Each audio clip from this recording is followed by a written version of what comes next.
Your Weather Authority forecast with meteorologist Rick Catsby. Our live look at Prairie Creek here this morning. Prairie Creek, we don't have the dense fog that we do as you turn the camera in another direction.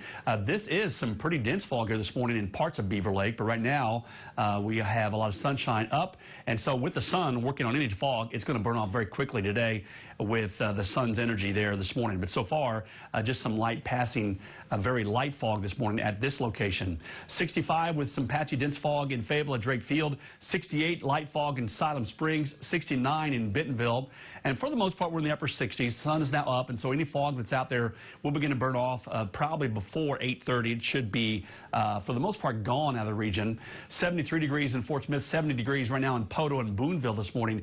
Big area of high pressure that's over the south central part of the country has us dry, and again, one of those mornings where we don't see any type of regional thunderstorm activity that we typically see, at least in the high plains. We don't have that today. This ridge of high pressure has got that cut off.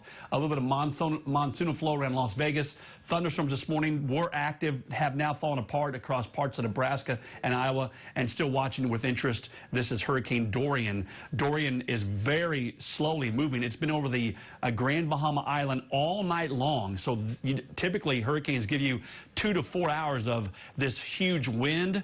In their case, they've had the wind all night long, and so it has been devastating for these two islands where it went over. We're going to hear a lot of news about that once they begin to get in there and look at some of the damage. But this is EF3, EF4 tornadoes type wind that has been setting over one spot for hours. So that is tremendous. Now here's the outlook. The model shows, this is the latest American model that shows it skirting very close to the coast. This is the very latest model, matter of fact, came out about a couple hours ago, and then head up into maybe Charleston. So if it does that, there's a lot of populated areas that will get a brush of this very strong, intense wind. It won't be nearly as strong as it is right now over the Bahamas. It'll weaken a little bit, but still could be potentially close to major hurricane status as it approaches the coastline of Florida.